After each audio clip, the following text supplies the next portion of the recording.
I want to let you all know right now that there are things about me that you don't know that you're going to find out sooner than later. So basically what I'm trying to do at this moment is do what my lawyer said and get ahead of it. I offended someone whose name I should have never brought up. I offended a professional fighter. His name is Canelo.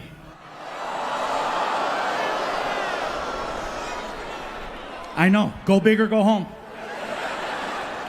If you are not familiar with who Canelo is, give me a few seconds to explain. Canelo is arguably one of the best fighters in the world. Okay?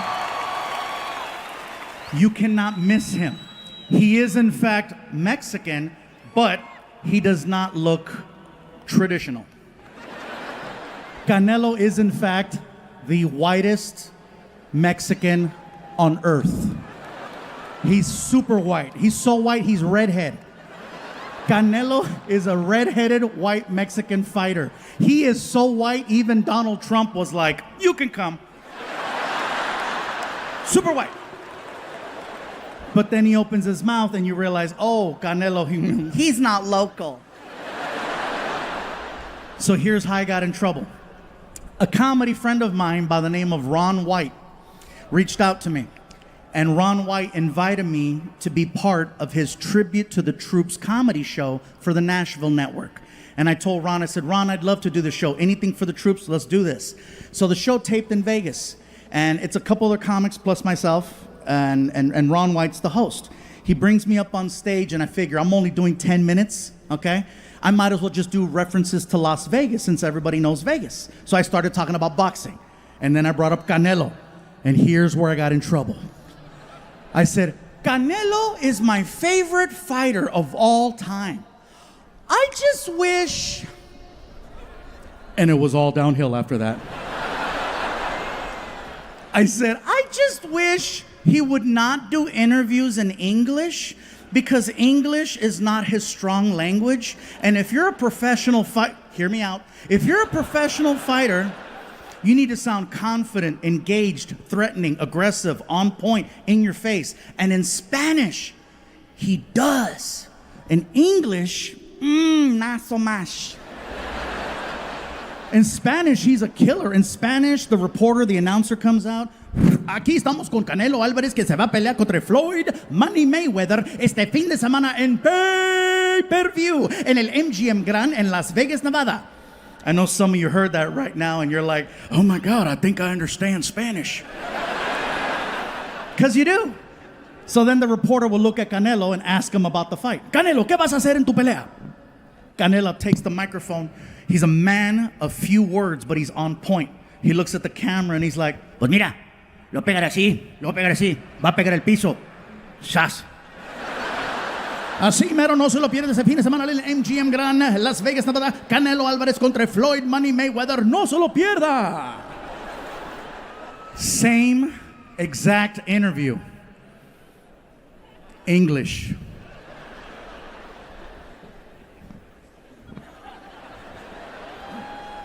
I'm standing here alongside Mexican superstar Saul Canelo Alvarez, who's going to be facing Floyd Money Mayweather this weekend on pay-per-view. Canelo, what is your strategy and your plan of attack going into this weekend's fight against such a technical opponent, if you will, a man who has single-handedly redefined the sport of boxing? What is your plan of attack going into the fight?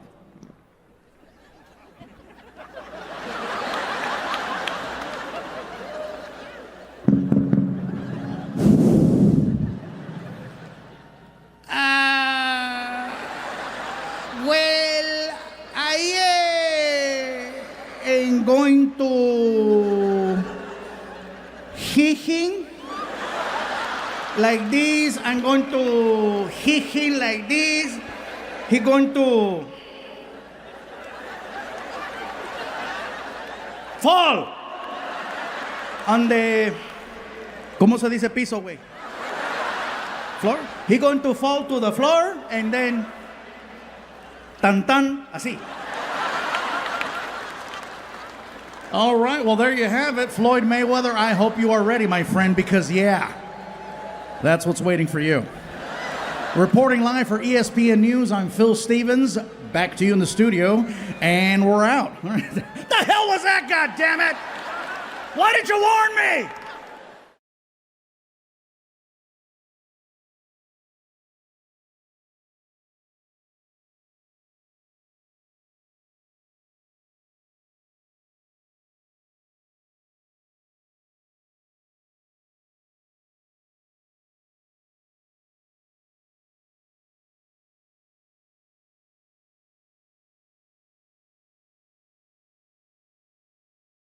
You guys, I understand. I understand why they do this to our restrooms, why they put sensors in places, because they're trying to save energy. They're trying to save water. I live in California. We need water, okay? We do. But some places need sensors, some places don't. Some places are good at teaching us how to conserve energy and conserve water. Some places are horrible at it. Like the hotel that we're staying at. They have a very basic thing that they do. They have a little cardboard sign that hangs on the towel rack in the bathroom. All it says is, please help save water by reusing your towel. And on the back it has a diagram and it shows you the millions of gallons of water that are saved every year when people reuse their towel. I reuse them at home. I got no problem doing that at the hotel. It's my towel. Some people don't want to reuse their towels. They're like, that towel's dirty. Well, if that towel's dirty, then you suck at showers. Because theoretically, that white towel should be white every single time you use it. But no, people like to roll it up and then go expert mode with it. And now you waste more water trying to get that out. Like I said, some places are good at teaching us how to save energy, save water. Some places are horrible at it. I was at a university not too long ago, very close to here. And this university has a lot of money. So much so that they have their own private police department that's on campus. It's only for the campus. Now that's not a big deal. There's a lot of colleges that have their own on-campus police. The difference is this college, somehow or another, wound up giving the police department Priuses to use for their patrol cars. Now some of you already know the university. Now look, this is not even a joke. My thing is that if you're an officer of the law, it's your job to fight crime. The first thing that people see when you arrive on a scene is your mode of transportation. Your vehicle needs to establish dominance of the situation before you set one foot outside. In California, over 65% of California highway patrol officers now drive SUVs. So when you get stopped over there, you feel it. You're intimidated by it.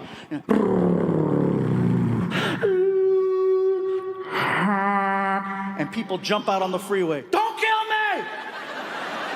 Now, imagine getting stopped by.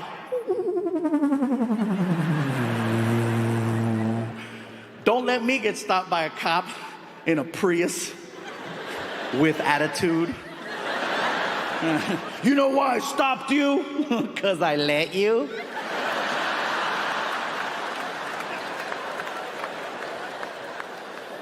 Imagine the first time they did a DUI stop, the cop probably didn't even get out of the car. He just stayed on the radio. Sir, step out of your vehicle right now. Okay, all right. Is that a Prius? I must be drunk.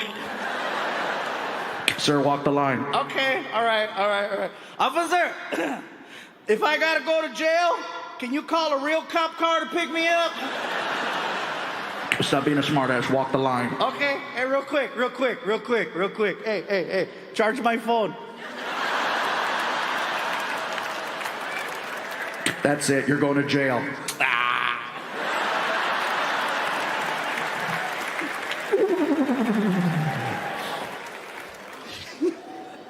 I don't know, man. A lot of times. Yes, sir. ¿Qué pasó? I love you too, bro. Give me cake, sugar-free. Thank you. Oh, I gotta be careful. I almost slipped right there. Yeah, he's like, I'll catch you. Yeah, you'll catch me, and you'll catch me. It's like SeaWorld without the water. I gotta start being careful, you guys, because I'm noticing now, after 6 specials, that a lot of my material, a lot of my stories are starting to come back to haunt me. Some of them in good ways, some of them not so good. For example, in 1997, on TV, one time I said, I love chocolate cake. One time. 19 years later, people are still bringing me chocolate cakes. That is crazy. I mean, think about that. 19 years ago, and I'm still getting cake. I've only said it one time. Next thing you know, I talked about how much I love diet sodas. Next thing you know, people started bringing me diet sodas. In the following special, Aloha Fluffy, I started talking about how my son's growing a little bit older and the hormones are kicking in and he needed to use deodorant. Next thing you know, his friends started bringing deodorant and people started bringing deodorant to my shows for me to give to my son. In that same special, Aloha Fluffy, I told a story that went viral called the racist gift basket story. The story itself is about 15 minutes long, okay? I'm gonna give you the 3-minute version of that story so you understand what's going on. Basically, Martin and I are doing a show in Sacramento, California. We're driving from LA to Sacramento. We're passing through a small town called Fresno. As we're passing through Fresno, we reach out to the local promoter who does the shows there. We're good friends with him. And he tells us, you know, because we're trying to have lunch. And he goes, he's busy, but by the way, G. Riley's in town. And we're like, oh, shoot, our friend G. Riley's in town. He's at the hotel. All right, he's at the hotel. We knew exactly where he was at. So I say, Martin, how about we go and visit G? Martin goes, let's stop by. I figured first, let's go pick up some soda, some drinks so we can surprise him. So we get to the market. As soon as we walk in the door, we see a whole pile of gift baskets. Martin goes, we should get him a gift basket. I said, Martin, G. Riley doesn't like gift baskets, okay? He doesn't like the fancy wine and the fancy cheese and the sausage. He definitely hates crackers. You don't even know why that's so funny. But anyways, I said, how about this, Martin? He doesn't know we're coming. Let's have a little fun with him. How about we make him a racist gift basket? And Martin goes, what's that? I go, you know, Martin, a racist gift basket. A gift basket designed to have fun with whatever race you're trying to mess with. Now, in G's case, he's black. It was easy. Now, I say easy not to be an ass. I say easy because there's so many stereotypes attached to African Americans. So we have this empty gift basket. What did we put in it? Fried chicken, watermelon, Kool-Aid, grape soda, barbecued potato chips, sunflower seeds, an Ebony magazine, a Chris Rock DVD called Bigger and Blacker, Magnum condoms, Newport cigarettes, a rack of ribs, the recipe for cornbread. We put everything but a white girl with a big ass in the basket. We wrapped it up really nice. We put a big bow on it and we took it to the hotel. We had the girl at the front desk deliver it to his room. Martin and I are waiting in the hallway where he can't see us. So she knocks on the door. G. Riley opens the door. She gives him the gift basket. He says thank you, closes the door. Martin and I run over to the door and we start listening to him opening up the gift basket. As he's opening it, he's getting excited. And he is enjoying every single thing he is pulling out of that basket. He is loving this basket until he realizes it's a practical joke. And then he freaks out because he read the greeting card.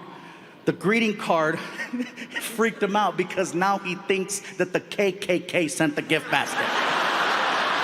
Now some of you are like, why does he think that? Because that's what we wrote. If you're gonna do a practical joke, you go big or you go home is what I'm trying to say. So he freaks out and he tries to run out of the hotel room. As soon as he gets in the hallway, he sees Martin and I laughing and he puts 2 and 2 together. So then he cusses us out, he forgives us, gives us a hug, high five, we go back in his room and then I eat his chicken. What winds up happening is that story goes crazy on Comedy Central. People are giving him a hard time, so they pull it. Next thing you know, I upload it through YouTube. 10 million views it gets on YouTube. Then they flag it because the word racist is on the title, so it gets pulled off. So then I re-upload it, it gets another 10 million. Then I had people share it. All in all, the video's probably gotten about a little over 100 million views. So here's what happened. Just like the chocolate cakes,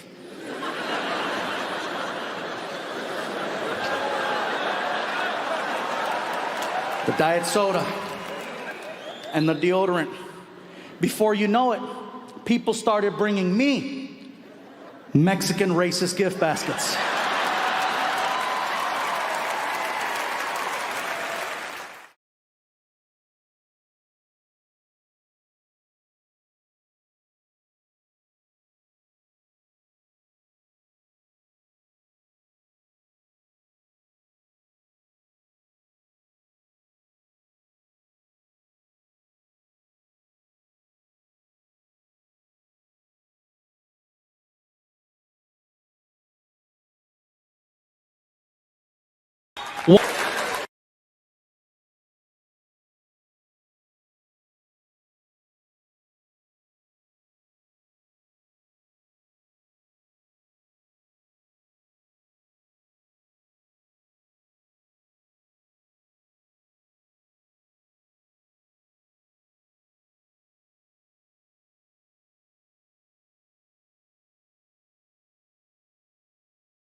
You know, some things transpired, and one day he wanted to have a conversation with me, and he caught me off guard.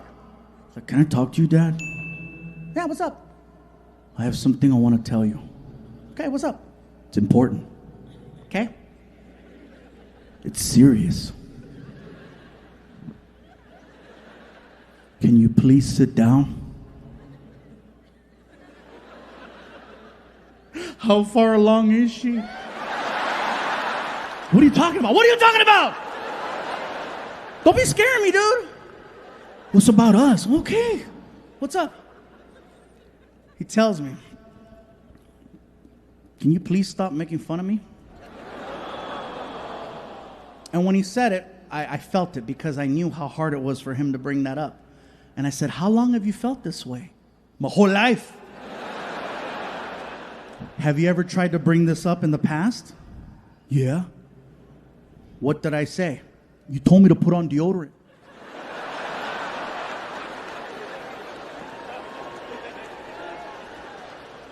It worked. Look, Frankie, I didn't know how to be a dad, okay? It was one of those things where I just knew there were certain things I didn't want to do. I knew that I never wanted to yell at you, and I knew for a fact that I never wanted to hit you. So I did the best thing I could do with what I knew how to do. I made fun of you. That's called shaming. This year, look, if you don't want me to do any more stories or jokes or just make fun, I understand. It's one of those things where I didn't want to make him feel bad, and I don't want to feel bad making him. You know what I mean? So I said, look, I'm going to let the audience know that we spoke, and so that they understand why moving forward in the future there will be no more stories about Frankie. Why is that important? Because if I don't explain why I stopped talking about you, they're going to think you died. I don't want them to think you died either. So gave him a big hug, reminded him how much I love him, because I love him very much, and I hope he knows that.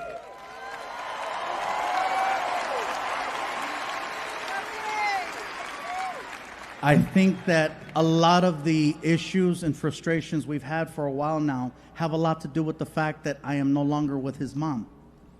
I don't want you guys to think that all of a sudden I'm going to start doing jokes about her. I'm not. I have absolutely nothing bad to say about the woman I was with for almost 14 years. Okay? Nothing bad, nothing negative, nothing derogatory, nothing short of awesome. Nothing short of good vibes. Okay? I have nothing bad to say about her. And not just because I signed a piece of paper that said I wouldn't say anything bad,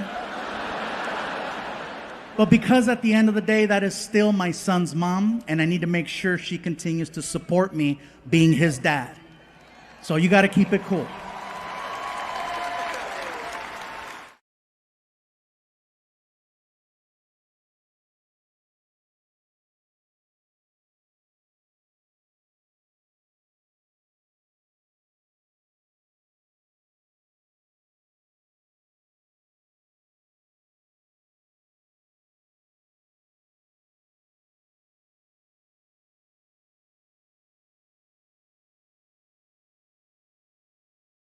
I love.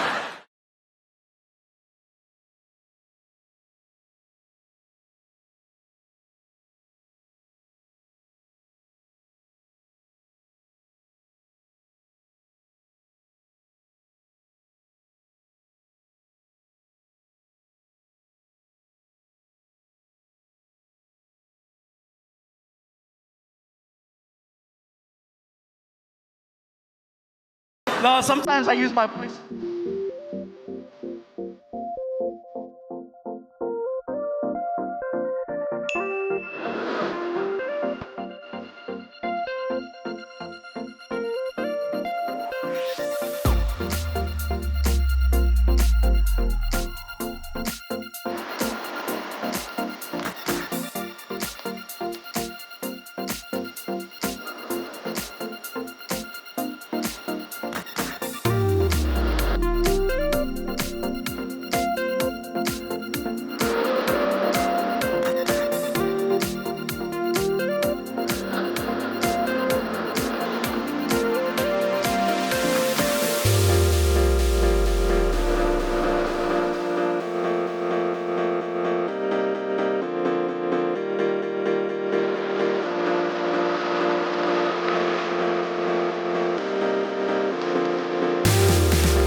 Oh, and by the way, before I forget, I know I have a habit in my shows of sometimes throwing a little Spanish in there.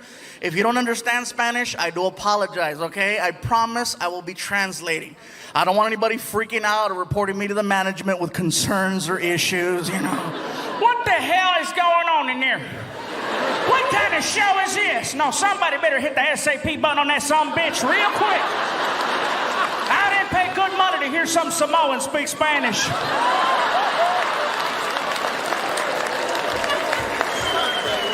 I'm not Samoan, I'm fluffy.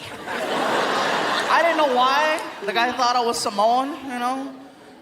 And I've had this happen a couple times where people go, "Are you Hawaiian?" I'm like, no. No, not just a shirt. I thought it was just a shirt, but no, how could it just be a shirt? Just because you wear a freaking sombrero, that doesn't make you Mexican. I see white people Cinco de Mayo wearing a sarape, walking a donkey with a sombrero. You don't look at them and go, "Hola, amigo." No, you're like, "Hey, Ted. Hi." You know, and he's walking around, "Hola, come on. Come on, stupid donkey. Donkey, come on." I don't get it, man. I'm just trying to do my thing. But it's funny, though. I didn't know why the guy thought I was Hawaiian until I actually went to Hawaii. I found out that Hawaiian people actually look like swollen Mexicans. They do. I got off the plane. I looked around. I was like, "Oh, my God, my family." Even they were like, "Aloha, brother, lo que le, malo, malo." Órale.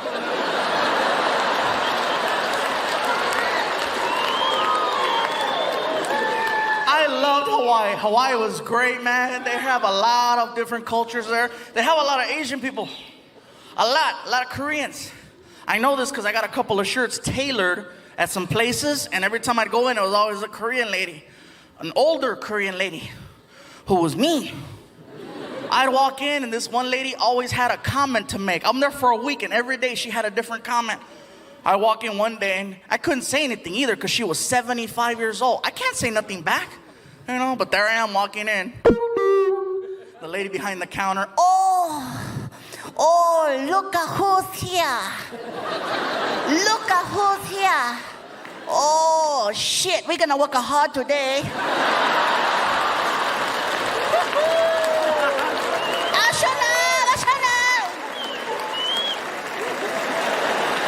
Whatever. Make fun of me. But I can handle it, though, you know. I can handle it. People say, "Well, you know, Gabriel, you go up there and you make fun of yourself." No, I don't. I come up here and I tell you the things that I heard people say.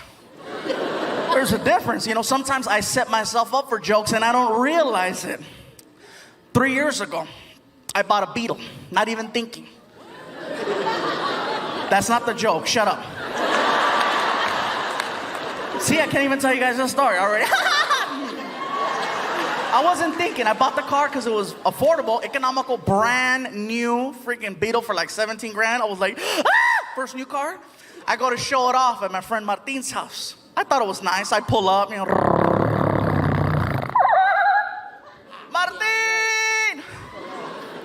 He lives in the hood. I don't get out the car. Across the street, there are these gang members. The kind of gang members, they don't really get into, like shooting people and stuff like that. They just hang out on the porch and talk a lot of smack. And so I'm there in a Beetle, and across the street, I hear this, right? I'm like, Martin! And over here, I hear, Órale! Hey, what's up, guys? How's it going? How'd you get in there, is it?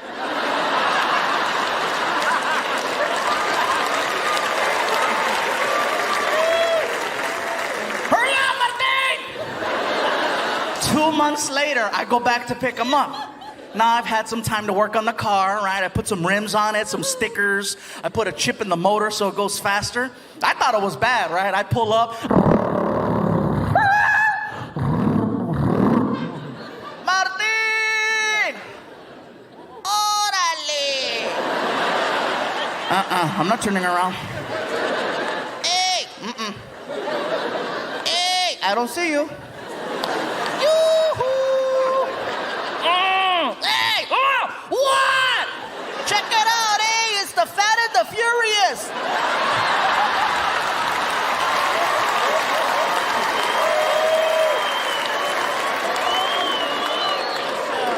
I didn't even wait, man. Got rid of that car, man. I traded it in and got myself a big old SUV. Oh, it was nice for a while. This car freaking sucked on mileage, so man, I got 11 miles to the gallon. Oh, you cannot be badass in a car that kills gas like I kill tacos. You can't be at the stoplight trying to intimidate other cars. What? Whoa. $20 right there. Hell no, man. But it was kind of cool. It had a GPS navigational system in it, an OnStar, which was really cool. I'm driving, and all of a sudden, this girl's talking to me. Right turn up ahead. In 3/4 of a mile, left turn. And I'm like, whatever you say, baby.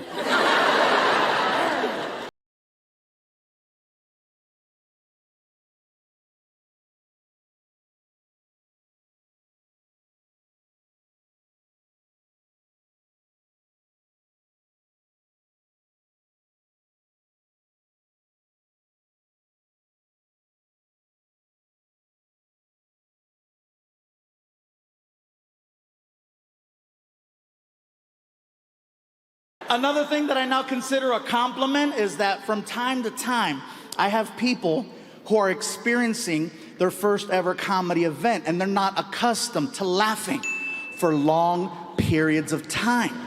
And they get so excited and so involved with the show that they forget. They forget to do a very basic thing called breathing.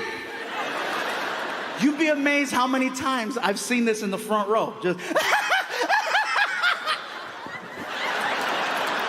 and they pass the hell out. The messed up part is only I can see what's happening. And they're usually like, Fluffy, do something. I'm like, do something.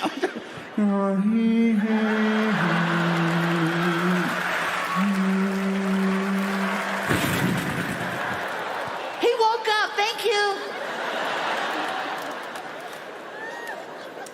I had a lady one time up in the balcony who laughed herself unconscious, and she went forward and she wound up hitting her head on the rail that was in the aisle.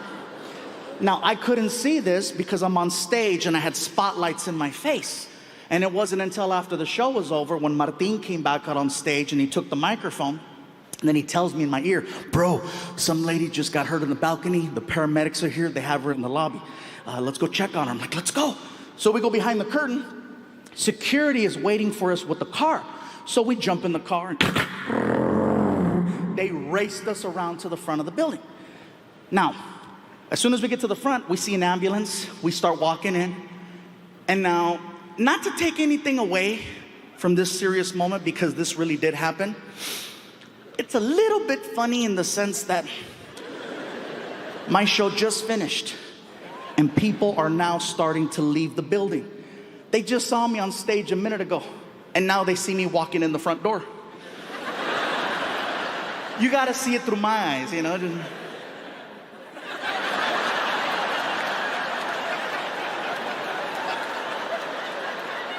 He's big, but he's fast. I don't know how the hell he did that one. That's pretty good.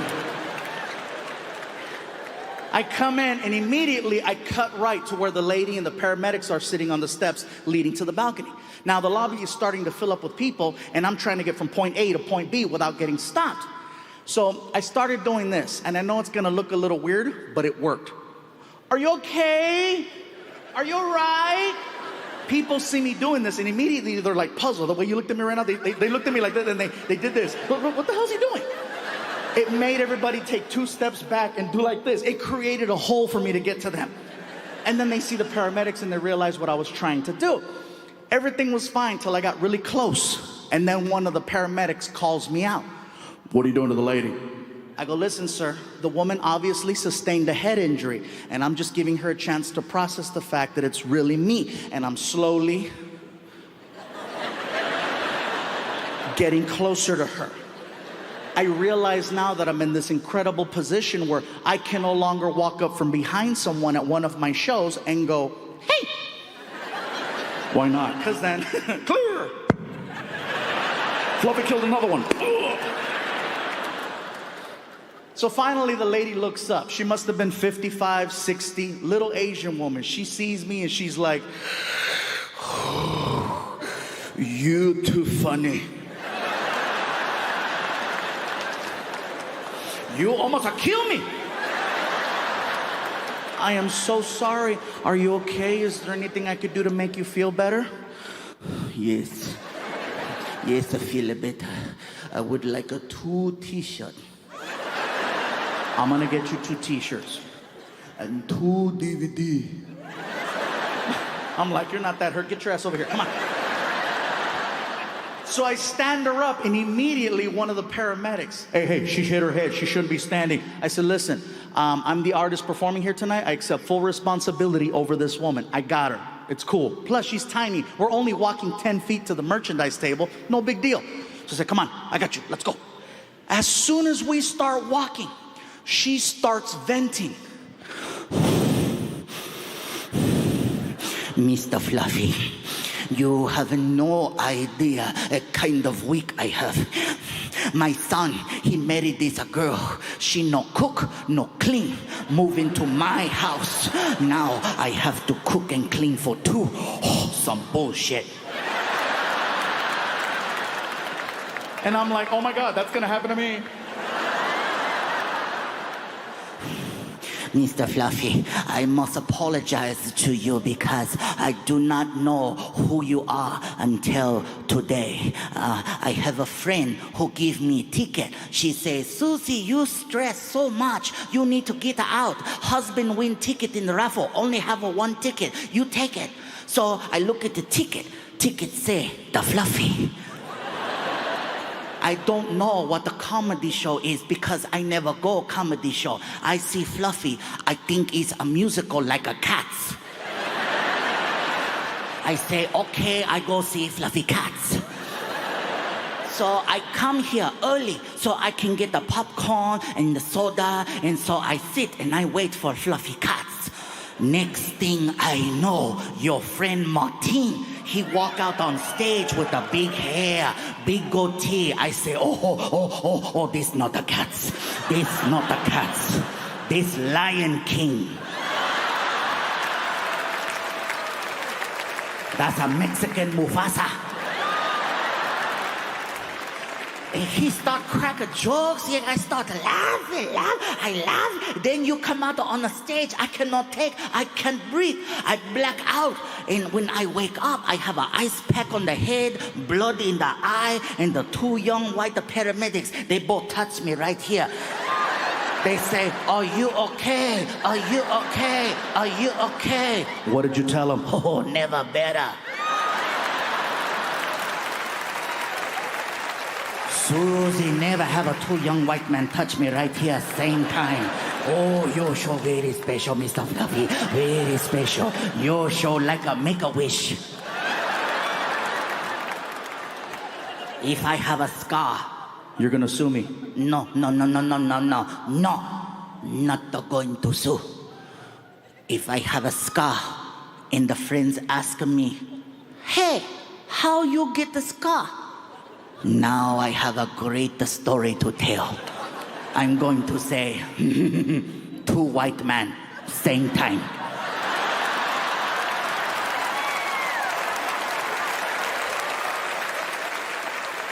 While a Mexican watch.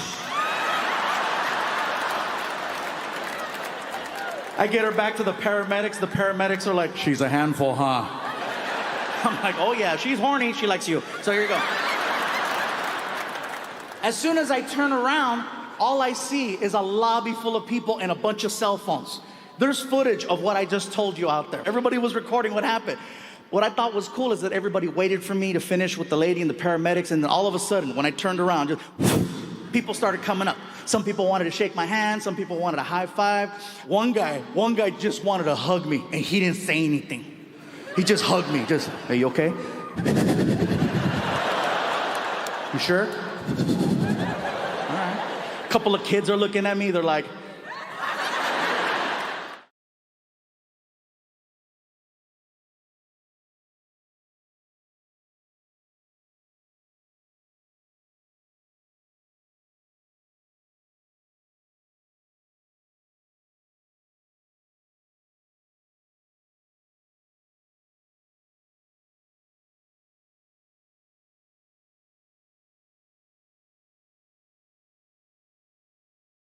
Anyway, it's 2007, and for some reason, I'm home on Halloween.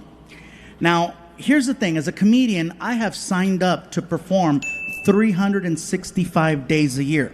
There is no sacred day for me. I work on Christmas Day, I work on New Year's Eve, Valentine's Day, St. Patrick's Day, birthdays, holidays, special occasions, no matter what. My mom told me, si hay trabajo, hay que trabajar. You gotta work, especially if you got a good job. You don't want no one to take it, so if you're gonna go for it, give it everything. So the fact that I'm not working on Halloween is super rare.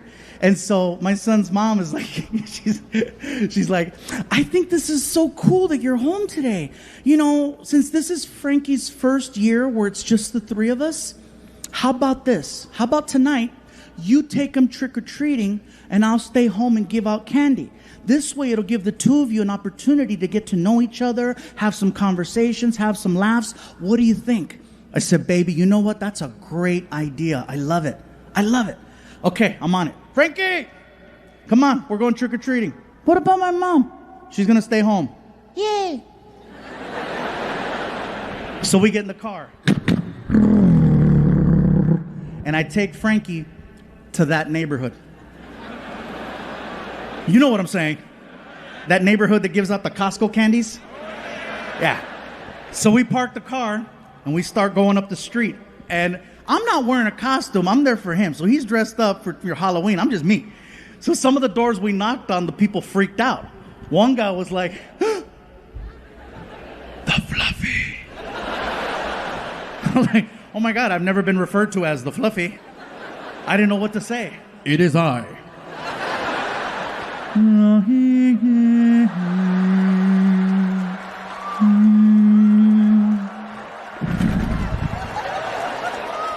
One door we knocked on, they opened the door, they're like, oh my God, you're famous. I was like, ah. We go all the way up, we cross the street, we come all the way back. By the time we get to the car, the bucket is overflowing with candy, okay? So we get back to the house, and it hasn't even been an hour. We walk in, and Frankie's mom is pissed. She's like, the hell is this? I go, what? I thought I told you to take him trick-or-treating. I go, I did. Look, show the score. The whole point of you taking him trick-or-treating wasn't to get candy.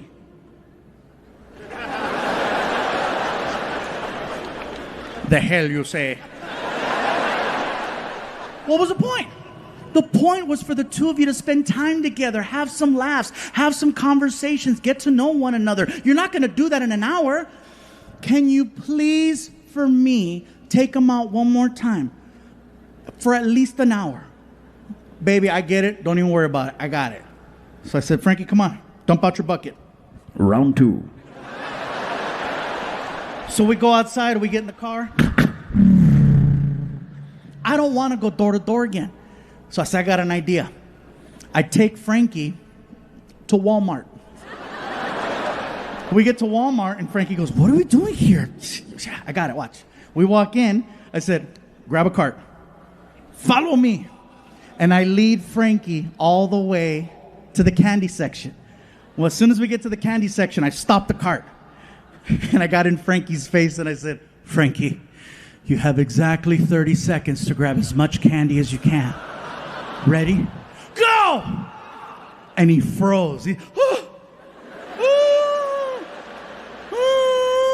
I said, dude, clock's ticking. You better move. Oh, my God, oh, my God, oh, my God. So he grabs a bag, looks at it, throws it in the cart. Grabs a second bag, looks at it, throws it in the cart. Grabs a third bag, and on the third bag, time! And it was the first time I heard him go, shit! Because he knew he wasted that golden opportunity those first few seconds. So we get to the car, I rip open the 3 bags, I dump them out in his bucket, and I tell him, look, Frankie, when we get home, you cannot tell your mom that we went to Walmart. Why not? Because she's going to say that we cheated trick-or-treating. But it's better. I know it's better. So we get home, and of course now it's a different tone. She's like, there you are. Did you guys have a good time? We had a great time, baby. We had a good time, huh, Frankie? That's good. Frankie, give me your candy.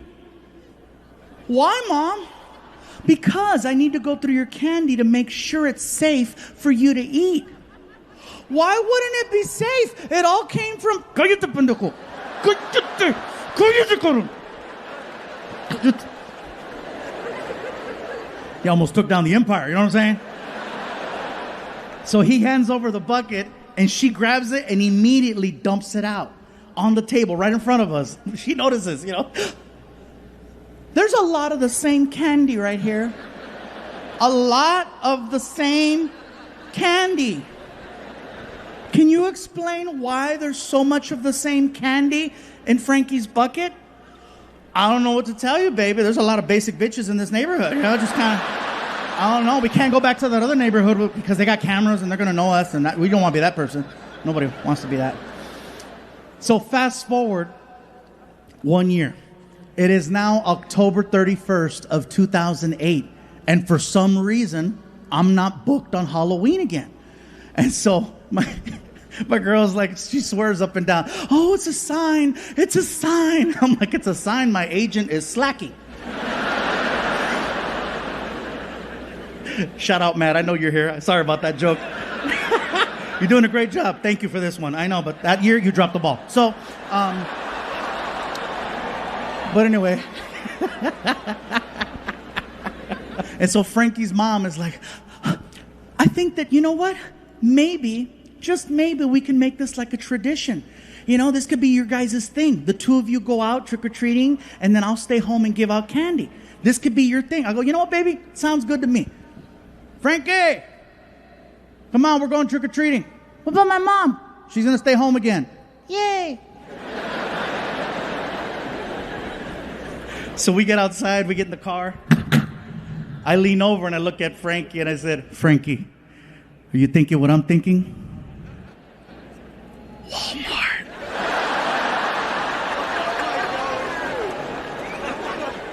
We pull up to Walmart. We walk in. I said, Frankie, grab a cart. Follow me. And I lead him all the way to the candy section. As soon as we get to the candy section, I stop the cart and I get in his face. I said, Frankie, you have exactly 30 seconds to grab as much candy as you can. Ready? Go! Apparently, this was training all year for this.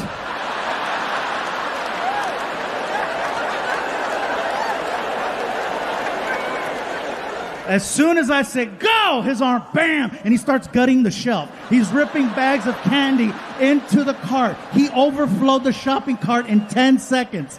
I firmly believe that's the first day of my diabetes.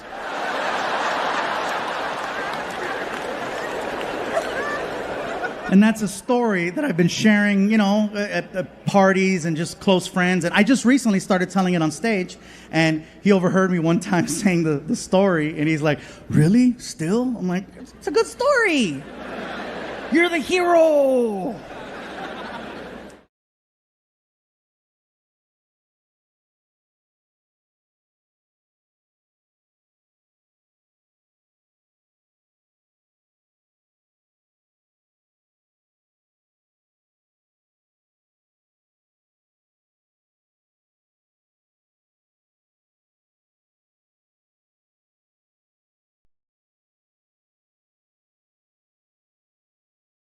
I go, Frankie, whatever you want to do, let's do it. Keep.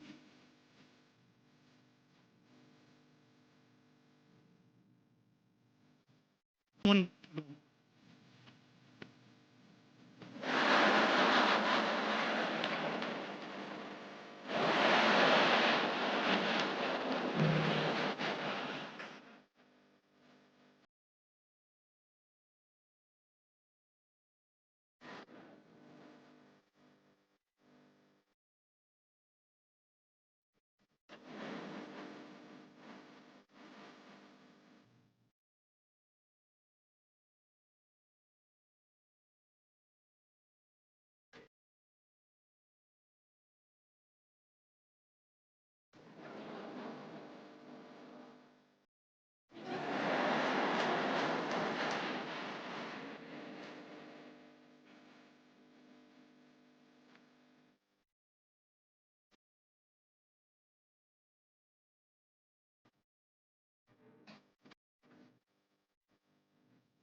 I look forward to problems. I like problems because if there's problems, Frankie and I can work on it together to find a solution, right? And I see that as a great form of bonding. Now, don't get me wrong, you guys. Sometimes it's expensive. Yeah, you're laughing. Let me tell you.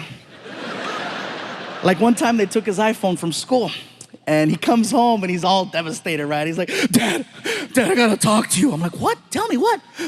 They stole my phone. I'm like, that's why you're talking. And I started laughing. He goes, it's not funny. I go, you have no idea how funny it is. I go, so what happened, Frankie? So they broke into my locker at school and they took my iPhone, they took my friend's iPhone, and if we go to the school right now, we can fill out a report. We know exactly who did it. Can we go to the school right now? I go, listen, Frankie, I'd love to, but I'm really, really tired. I just got off a flight, and I guess, I'm really, really tired. I promise you tomorrow morning I'll take you early, I'll help you fill out the report, and we'll turn it in.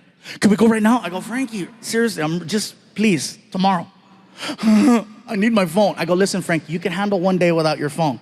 He's not getting his way. So he turns around and he yells at the ground and he goes, they took my phone! I looked at him, I said, hey, you took my freedom. You don't hear me screaming. I just accept it and process it and we move on, that's it. So then he asked, what's gonna happen? I go, well, I'm gonna go upstairs, take a shower, and probably go to bed. No, what's gonna happen if I don't get my phone back? I go, that's a good question, Frankie, I don't know. You're not gonna get me a new one? No, dude, I already got you a phone. It was your responsibility to take care of that phone. It's not fair. I go, life's not fair, Frankie, okay? But things happen. You should get me a phone. Dude, seriously? And then he looks at me and he says, and this kind of messed with me, he goes, you should get me a phone. It's nothing for you to get me a new phone. It's nothing for you to get me a new phone. Bay Area, my son thinks that what I do is easy. He thinks it's easy because all he sees when he attends 1 or 2 shows per year is that I walk out on stage, you guys start chanting, and then cool shit magically appears in his room.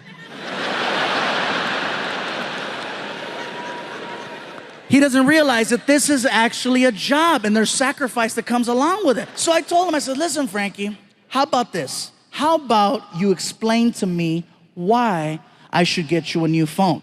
And if it makes sense, I'll do it right now. Go. I need one. I said, no, Frankie, you're a teenager. You don't need a phone. A cell phone for a teenager isn't a necessity. It's a luxury, okay? It's not a necessity. It's a luxury.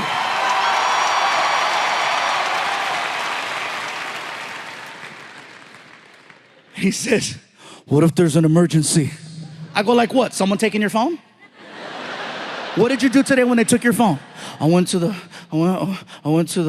cafeteria and I talked to my friend Angel and he let me use his phone and I called my mom and I go, and guess what? If that doesn't work, you can go to the office and let them know there's a family emergency. Please contact my mom or my dad. Next, what if you need to get a hold of me? I know what school you go to. What about when I'm walking home? I know the route that you take. And then he pulled this one out, one of the greatest lines ever. You know what? You talk a lot about me on TV. People know who I am now. What if someone tries to kidnap me?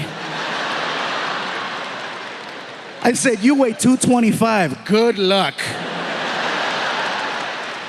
They are not kidnapping your ass without an iPhone and a box of Oreos. That's the only way that's gonna happen. I said, Frankie, do you realize how lucky you are? You had a phone. I didn't have a phone in school. Your mom didn't have a phone in school. If we needed to make a phone call, we had to carry change or we had to call collect. What's that? Oh my God. Trying to explain the concept of a collect call to my kid is like trying to explain rocket science. He'll never have to deal with it. He'll never know what it's like to be out late somewhere and have to use a phone. First of all, to find a payphone. If you see a payphone now, you look at it like, oh wow, they forgot to take it down. Get your camera, take a picture, because that shit's gone. Take a picture. He'll never know about staying out late at night and having to use one of those nasty phones and taking off that receiver. You know, the nasty one that has gum and gonorrhea all over it, right? And you got to keep it far away from your face so you don't get infected. And then you make that phone call. You know that freaking, when you make a collect call back in the day, it was expensive. He's not going to have to do that now. Back in the day, if you made a collect call, it was a mission. It was a mission and it was expensive. If you called my mom collect, it better have been life or death. Or that's what it was gonna be. You call my mom back in the day, shoot, we were on welfare and Section 8. Every penny counted. You call her up, hello? And then she get the presentation. AT&T. Do you accept a collect call from caller? At the tone, say only your name. You had to get creative. Mom, it's me, pick me up at 7-Eleven, 6 I love you, bye. Do you accept the charges? Hell no, I'm on my way, mijo.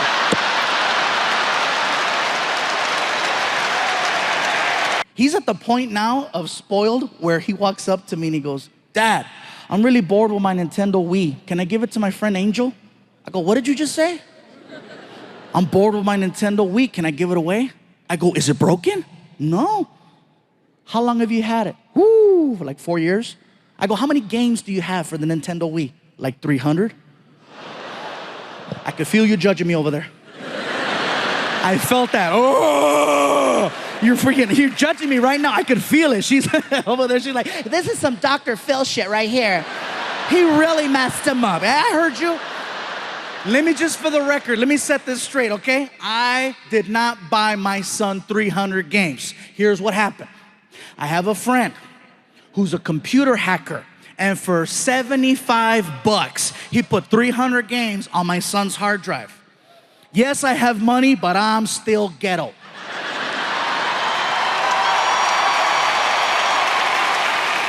Oh, yeah. So I tell Frankie, do you realize how lucky you are? And then he rolls his eyes. Oh, lucky. I go, yeah, dude, you are. I says, you got a Nintendo Wii that works. You've had it for 4 years and it still works. If something happens to it, I can take it back to the store, get you a new one because I got a warranty that'll last you another 4 years. Why is that a big deal? Because when I was your age, I had a Nintendo. Wii? No. Frankie, in 1987, I had a thing called a Nintendo Entertainment System, okay? Nintendo Entertainment System. It didn't last 4 years. It lasts 90 days. 90 days is what it took for you to hit power and start seeing a flashing red screen. You know the flashing red screen where you have to look at the ground or look away or you have a seizure right then and there? Oh yeah. And then what you had to do is you had to flip the Nintendo over and there was a silver sticker with an 800 number on it. And you call the 800 number and they put you in contact with someone in Japan who made you feel like a pendejo. Oh yeah, he made you feel stupid. You call him up and he's like, it costs $250 to repair Nintendo. $250 to fix it, but it's $150 for a brand new one. And if you couldn't afford $150 for a brand new one, like we couldn't afford $150 for a brand new one, you had to become a technician at the age of 7, 8, 9, 10, 11. You had to go in the kitchen and find the most messed up butter knife you could, right? The one that had bent marks and rust stains, and take that sucker back in the living room because you were gonna perform an operation. You were gonna perform an operation and bring that Nintendo back to life.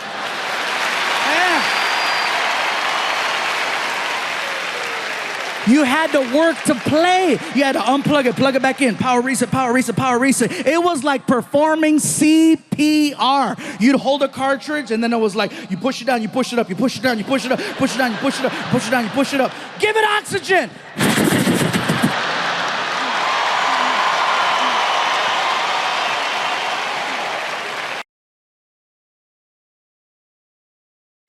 And that's another thing that's changed, you guys. My son Frankie is now 18 years old and 1 week away from graduation.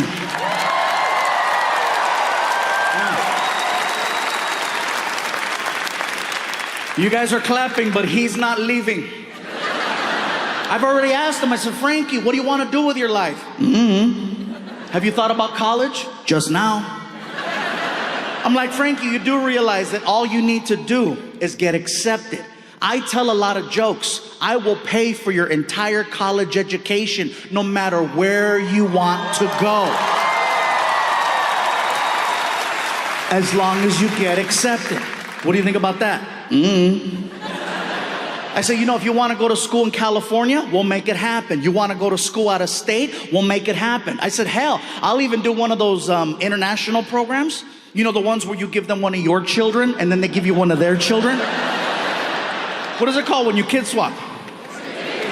Thank you, sorry. That's right, exchange. Some of you are like, that's called human trafficking. Different program. I would love to do an exchange program with my son, but don't give me a regular kid. If I'm gonna do an exchange program, give me a kid from like a hardcore third world country so that he appreciates all the basic things most American children take for granted.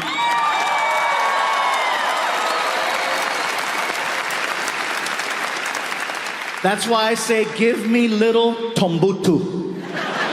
Give me Tombutu. I would love Tombutu, and Tombutu would love me. Mr. Fluffy? Yes, Tombutu. I was wondering, what time do we go to sleep? You go to sleep whenever you like. This is your room. We sleep next door. All of this is for Tombutu? Yes, all of this is for Tombutu. In my village, 2 families sleep in an area this big. Well, here in America, one big-ass Mexican kid sleeps right here. Enjoy. And then I would take him to like IHOP or Denny's and let him order whatever he wants and just watch him lose it. You know? This is the Thanksgiving I heard of. Thank you, Mr. Fluffy. Thank you. If there is anything Tombuto can do for you, please tell me anything. Can you help me take out the trash? For you, I will eat the trash. Meanwhile, my son's on the other side of the world on top of an elephant trying to get Wi-Fi. I love him very much. My son is going on 25 years now. He's 20. Yeah, he's 24 years old. Frankie is 24 years old. Yeah, thank you for clapping. He's still at the house. I did an interview recently, and someone was asking me questions about my son. They said, Gabriel, you've always mentioned your son in your specials. Can we look forward to a new story coming out? And I said, not really a new story so much as, because my son is doing his own thing now. He's doing his own thing. He's got his own life, and that's awesome. I do, however, still have stories from the past that I never told. And he goes, well, do tell. I said, okay, my favorite story is actually probably the first one. In 2007, when I first got him, some of you know he's technically my stepson, but I've never liked saying stepson. He is my son. Yeah.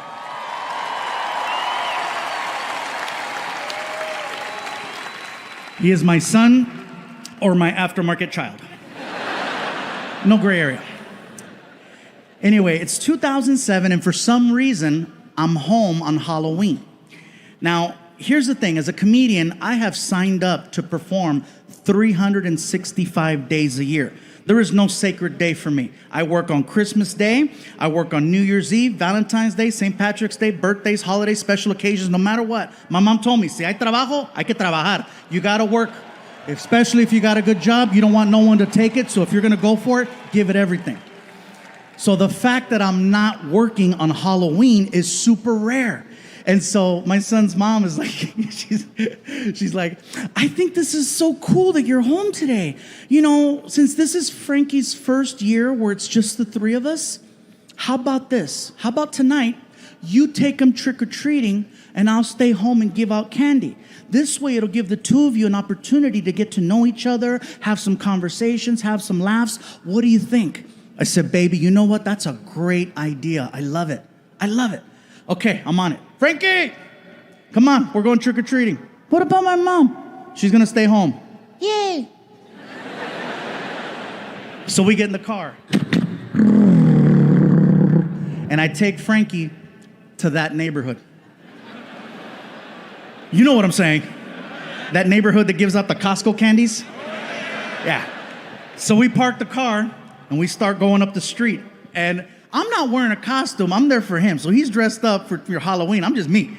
So some of the doors we knocked on, the people freaked out. One guy was like, the Fluffy. I'm like, oh my God, I've never been referred to as the Fluffy. I didn't know what to say. It is I.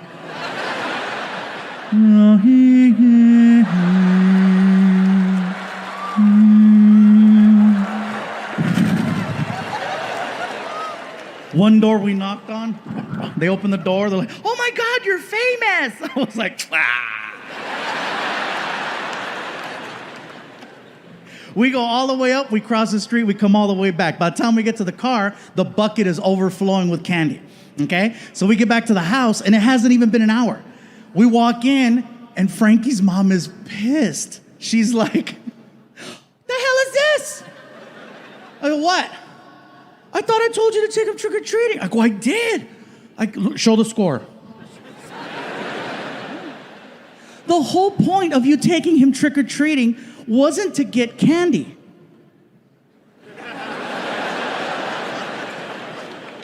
The hell you say? What was the point? The point was for the two of you to spend time together, have some laughs, have some conversations, get to know one another. You're not going to do that in an hour. Can you please, for me, take him out one more time for at least an hour? Baby, I get it. Don't even worry about it. I got it. So I said, Frankie, come on. Dump out your bucket. Round 2. So we go outside, we get in the car. I don't want to go door to door again. So I said, I got an idea. I take Frankie to Walmart. We get to Walmart and Frankie goes, what are we doing here? I got it, watch. We walk in, I said, grab a cart. Follow me. And I lead Frankie all the way to the candy section. Well, as soon as we get to the candy section, I stop the cart. And I got in Frankie's face and I said, Frankie, you have exactly 30 seconds to grab as much candy as you can. Ready? Go! And he froze. I said, dude, clock's ticking, you better move. Oh my God, oh my God, oh my God. So he grabs a bag, looks at it, throws it in the cart. Grabs a second bag, looks at it, throws it in the cart. Grabs a third bag, and on the third bag, time! And it was the first time I heard him go, shit! Because he knew he wasted that golden opportunity those first few seconds. So we get to the car, I rip open the 3 bags, I dump them out in his bucket, and I tell him, look, Frankie, when we get home, you cannot tell your mom that we went to Walmart. Why not? Because she's gonna say that we cheated trick-or-treating. But it's better, I know it's better. So we get home, and of course now it's a different tone. She's like, there you are. Did you guys have a good time? We had a great time, baby. We had a good time, huh, Frankie? That's good. Frankie, give me your candy. Why, Mom? Because I need to go through your candy to make sure it's safe for you to eat. Why wouldn't it be safe? It all came from... Cállate, pendejo. Cállate. Cállate, cabrón. Cállate. You almost took down the empire, you know what I'm saying? So he hands over the bucket, and she grabs it and immediately dumps it out on the table right in front of us. She notices, you know. There's a lot of the same candy right here. A lot of the same candy. Can you explain why there's so much of the same candy in Frankie's bucket? I don't know what to tell you, baby. There's a lot of basic bitches in this neighborhood, you know, just kind of, I don't know. We can't go back to that other neighborhood because they got cameras and they're gonna know us, and we don't wanna be that person. Nobody wants to be that. So fast forward 1 year. It is now October 31st of 2008, and for some reason, I'm not booked on Halloween again.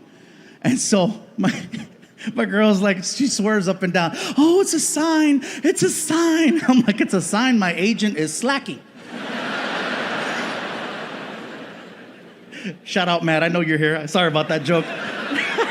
You're doing a great job. Thank you for this one. I know, but that year you dropped the ball. So, but anyway. And so Frankie's mom is like, I think that, you know what? Maybe, just maybe we can make this like a tradition. You know, this could be your guys' thing. The two of you go out trick-or-treating, and then I'll stay home and give out candy. This could be your thing. I go, you know what, baby? Sounds good to me. Frankie, come on, we're going trick-or-treating. What about my mom? She's gonna stay home again. Yay. So we get outside, we get in the car. I lean over and I look at Frankie and I said, Frankie, are you thinking what I'm thinking? Walmart.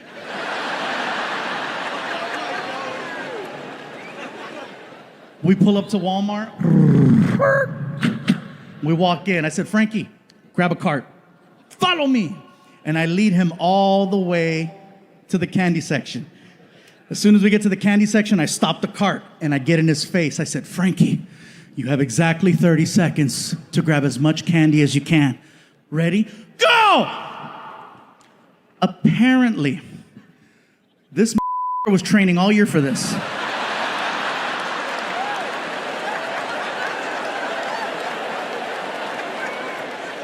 As soon as I said, go, his arm, bam, and he starts gutting the shelf. He's ripping bags of candy into the cart. He overflowed the shopping cart in 10 seconds.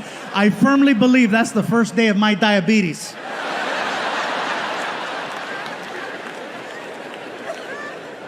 And that's a story that I've been sharing, at parties and just close friends. And I just recently started telling it on stage.